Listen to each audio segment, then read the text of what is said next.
Hey guys, so normally I would call this a night owl ramble, but I am clearly filming during the day, so I don't know if we can technically call it a night owl ramble this time, but that's essentially what it's going to be. Um, Occasionally I like to kind of just do an update video on my path and where things are and kind of the thoughts that are just bubbling around in my head and recent experiences that I've had. Um, so we're gonna just kind of talk about that a little bit today. So first things first, a while back I had shared in a video that I was really considering taking a oath or dedicating myself to Freyja. And I had initially talked about how I thought this would be a really great experience to do with that group energy among other Norse pagans. While I do still think that that sort of energy can be very powerful, I'm starting to realize that this sort of thing is just such a personal thing. At least that's how I see it. Um, I do think that it is definitely something that you can do among others, and it is also something that you could do by yourself. Now, the one thing that I really want to stress is that you don't have to have a matron or patron deity. You don't even have to necessarily work with deity in a way to practice witchcraft specifically. Um, and if you are a pagan, you don't necessarily have to be working with a specific deity. And the other thing that is important to remember is that if a certain one calls to you, it calls to you, and it may not be in the ways that you think. It's not going to be the clouds parting and all of a sudden this deity shows up before you. Oftentimes, in my experience, the deities that I've had connections to, it's been through synchronicities, or suddenly I just will have this drive to know and understand them. And I have an itchy nose. um, That happened with Freyja. It was nothing special. All of a sudden, I just needed to know everything I could about her. Sorry for the light changing. My background switched to a slightly darker background. Um, and I just didn't really expect that I would have a large experience, but we seem to have these common misconceptions that if a deity is going to be your matron or patron, or even if you end up having a very strong connection with them, that the initial contact should be something phenomenal, and that's not the case. With Freyja, like I said, I had this need to know and understand her, and I was pulled very much to learn about her and to bring her into my practice, and she's been here for the last almost 5 years? Yeah. Next spring it will be 5 years. So that's almost half a decade that I've had Freyja here, which is kinda crazy if you think about it, but, it wasn't and it was a deity that I ended up having a very strong connection to, but it didn't initially start out with something phenomenal, so don't always look for that. You don't necessarily need it to develop a relationship, a connection to a deity, and honestly, sometimes if you're feeling drawn to them, but you haven't really gotten any initial contact, start learning about them. Start there. Learn about their mythology, learn their story, learn the things that they are known for, their symbols, their correspondence. That's always where I start when I start adjusting to learning a new deity and kind of figuring them out. If I can kind of, then I'll start to sense their energy, or sometimes I'll sense their energy and then start learning about them, which is something that very recently happened. Or there will be just a line of synchronicities that will happen.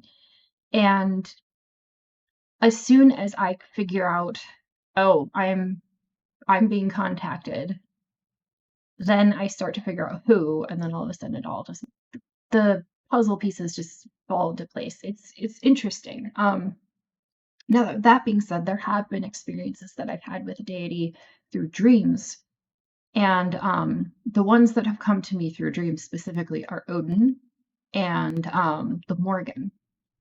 And I don't work with the Morgan anymore.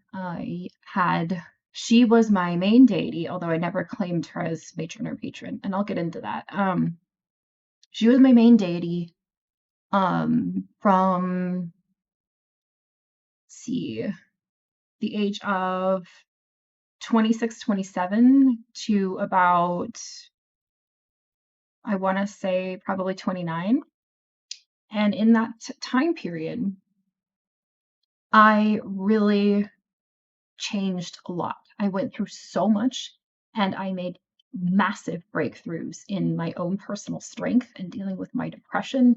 I hit some major headway, which finally led me to some emotional maturity that I desperately needed and some perspectives that I really needed to grasp. And that helped me turn a corner into therapy and so forth. And I continued to develop and explore. But within that time frame, I also became a mother, and I called upon her for conception of my first child. And then after I had him, my path slumped off for a while as I adjusted to motherhood, and my husband and I were in between buying a house and all this other stuff in my life. So for the first bit of my son's life, I didn't practice really. For about almost the first year, I'd say. And then we moved into our house when he was 1, and I didn't feel her energy anymore. And I felt abandoned a little bit. But I didn't feel resentment. It was more of, I don't know where you went, but I do kind of feel like this is supposed to happen. But it didn't take long after that that the Norse gods finally started to step in, which I knew was going to happen. I knew for the longest time, ever since I was in my early 20s and started to branch out with the concept of personified deity, because between the ages of 15 and 20, I was basically just exploring witchcraft, exploring Wicca, trying to get my feel for things, trying to learn divination a little bit. Um, but personified deity slowly started to step in as I started to go into my 20s, and then it became very strong as I approached 30. And I was very apprehensive about personified deity for the longest time, mostly because of um, the feelings that I carried from Christianity. Now, I wasn't raised Christian, but I did have enough experience in my life, in my childhood, with a close friend and going to church through them and stuff, and kind of exploring that to know that it's not for me, and to know and to kind of carry a little bit of um, discomfort, especially when it comes to working with a male deity. And for the longest time, I specifically resisted male deity until Odin came in. And Odin's been the only male deity that I've really worked with so far. But he showed me that there really was nothing to fear. And I actually just mentioned this to a friend I was actually speaking to just yesterday. So if he watches this, he'll probably be like, hey, what's in that conversation? Um, uh, Odin really came to me more as something that I think I would connect with very well, which is Gandalf. He definitely represents himself more as that archetype that you see Gandalf is in The Lord of the Rings, and it was something that I could connect with, the wise old sage, the guiding figure. And he made me feel comfortable in that way, and I'm very grateful to that. But back to matron or patron deity. I have never ever dedicated myself to a deity. I've never claimed a matron or a patron. Um, I just have never done it, and I personally have always been scared to do it. And it's come to a point in my path where I'm starting to realize I think Freyja's asking this of me, and I need to stop being afraid. I don't know why I'm afraid. Part of it is I do feel like it's a lot of pressure to take that on and to um, uphold this sacred connection to a deity, but it does strengthen your connection to them, and it strengthens what they uphold, the archetype that they essentially are, and how that can bleed into your life and your personal empowerment. Perfect example for that is the reason why I was drawn to Freyja is because she is very confident within herself.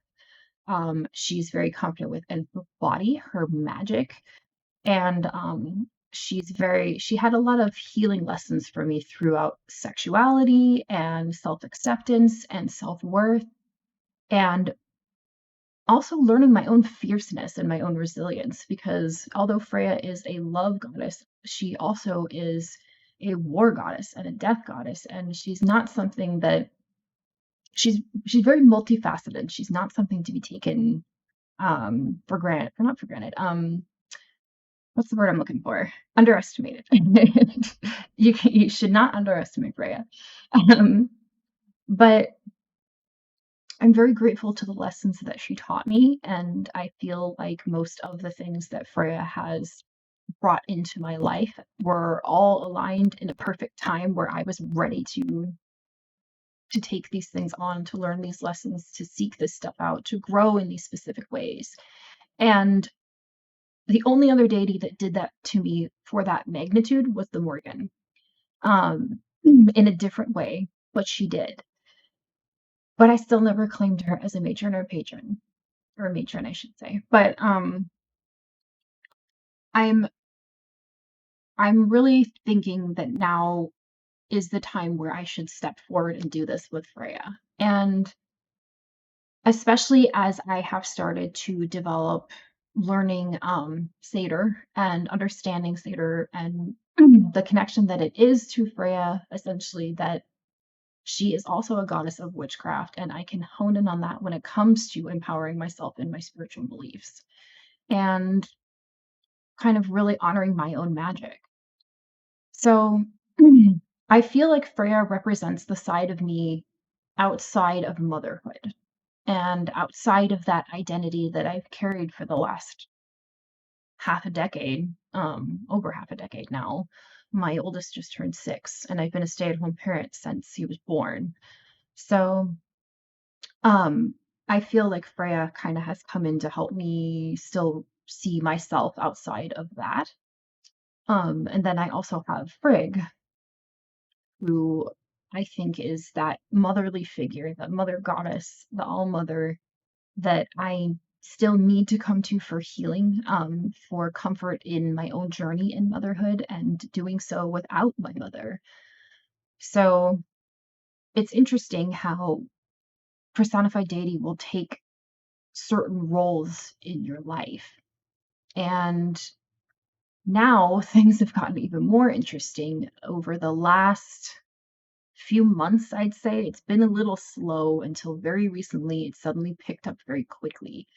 Um, I, as you guys know, ancestral worship, working with the dead, all those things are very big parts of my practice, as well as shadow work and, a lot of self healing, self empowerment, but specifically working with the dead and ancestral worship.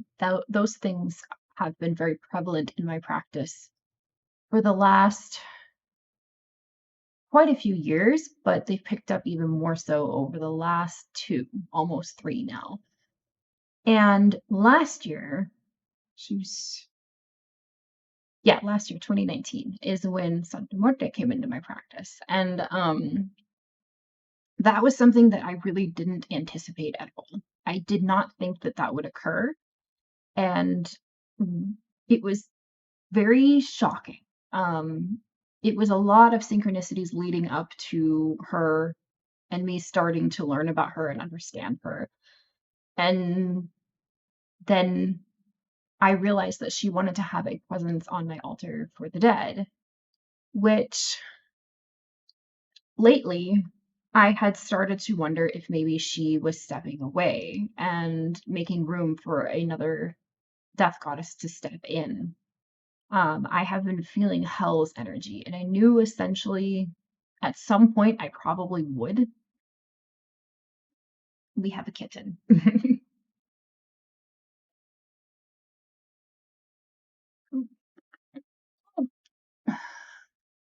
I don't know if you guys saw my post on Instagram, but my husband and I recently adopted a kitten, and this is Arwen. Her brother, Medivh, is sleeping somewhere, but anyway, so I was a little bit concerned that Well, I was trying to figure out if Santa Marte wanted to leave, and I didn't feel comfortable with it. Like maybe I was misinterpreting the message. At first, I initially thought that her energy wasn't there. Um, but just yesterday or a few days ago, as I was cleaning and rearranging my altars, I realized very much that she was like, "No, that's not what I'm telling you. I'm telling you that I want this specific space here, and this is where I belong. And if you want hell in your practice, then you need to make another space for her because that's what she needs." So I'm gonna take this and you can figure out what she needs. And we're both gonna just be here and that's what's gonna happen. And so I was like, all right then. So I have made a space for her right there in the middle of my altar for the dead. So you can see her statue is right there. And this is my altar for the dead. Arwen, please, for the love of all things, don't step on the keyboard. um, and then hell, my health I have created an altar for hell. So now we have Arwen, who is not a deity, but an elf princess. um, but I have Odin and Frigg right here for the time being. And then Freyja's on my main altar, and then I have my space for the altar of the dead over here. Oh, here's Medivh. I have kittens. I have kittens. um, we do still have Prue, by the way, guys. She's doing very well. She just you can tell that she misses Luna, and it's been rough without Luna. But my husband and I really wanted to add to a cause, a really good cause in adopting and rescuing kittens. So we decided to just go for it, and it's honestly helped us heal a little bit. So anyway, I interrupted myself. Um, so that's kind of my long-winded ramble on um kind of where I've been going with Deity and my essentially wanting to dedicate myself to Freyja. And I have a certain plan in doing this, which I don't mind sharing. There's another facet to this that I also will be doing that is huge, and I think that it's going to be very empowering. So this video might be a little bit long because I am going to kind of get into that a little bit too. Um, so initially in the Norse path, when you take an oath, it's very common to adorn a oath ring, which I love that concept of magical jewelry, in a sense, or amulets or something that you carry on your body that is empowering. However, I do personally find in a practical sense that oath rings are very bulky and I would be really uncomfortable wearing it. So I probably just wouldn't. And I can see that being an issue for me. So I actually thought that I would get a ring to wear for Freyja. Um, because the only ring that I wear is my wedding ring, but um there's a lot of power in our hands. And I think that our hands are a very magical part of our body as we can direct energy out of them. Everything that we do and craft and make comes from our hands. So I thought that wearing a ring for Freyja would be something that I would probably adorn after doing this dedication. So I fully plan on doing that. I have found one and I've contacted the seller, but the crafter, but they said that it will not be available for another few weeks until after the holidays. So that is temporarily on hold. But once it does happen, I will certainly show you, and then I will share the crafter so you can actually visit their shop and hopefully give them a look through because they make some very wonderful stuff. So I will be doing that is kind of my plan for my dedication in a sense. The other thing that I've really been wanting to take on is as I've been reading about the practice of Seder, I've actually also been reading about the vulva or the essentially the Norse seer, the Norse witch. And this is a title essentially. Um, it's a label, and you know, some people may have mixed feelings about labels, but to me, I do find that labels can be very empowering. Sometimes they can be limiting, but not always. And um it was Margot Adder who said, the first time I called myself a witch was was the most magical moment of my life. And when I started owning that title, it was powerful for me too.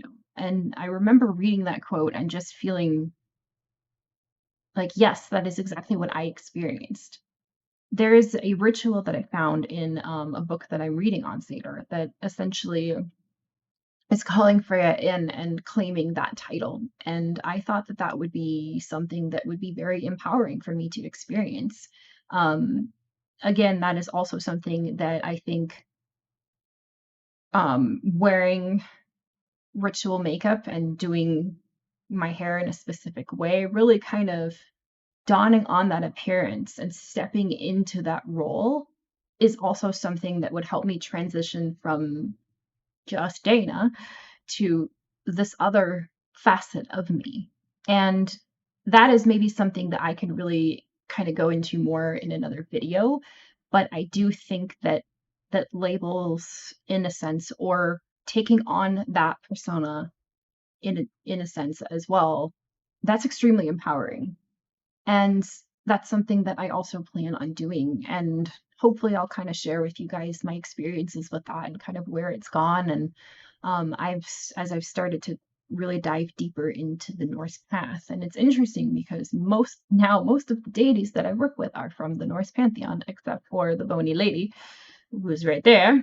Because apparently she doesn't want to go anywhere, that's fine with me. She can stay. But as I develop further in working with Hell and whatnot, I will definitely share my experiences more with her. If you guys want to see more content on Freyja, as I've started to take this next step into really becoming closer to what will probably become my matron deity, as I dedicate myself to her, I'm more than happy to do more content on Freyja, as well as Odin and Frigg. But specifically Freyja, just because she will become my matron as I dedicate.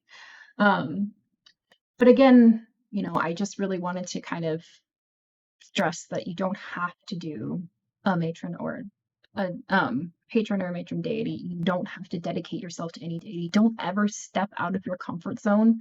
At least in the sense of, if it really doesn't feel right, don't do it. For me, I know it feels right, but I'm uncomfortable because it's new. It's going to be a new step for me. It's going to be very big for me to do just because of some of the things that I've carried throughout my entire path. I have an awareness of kind of where that is, um, versus just being really uncomfortable. And there's a very big difference between that.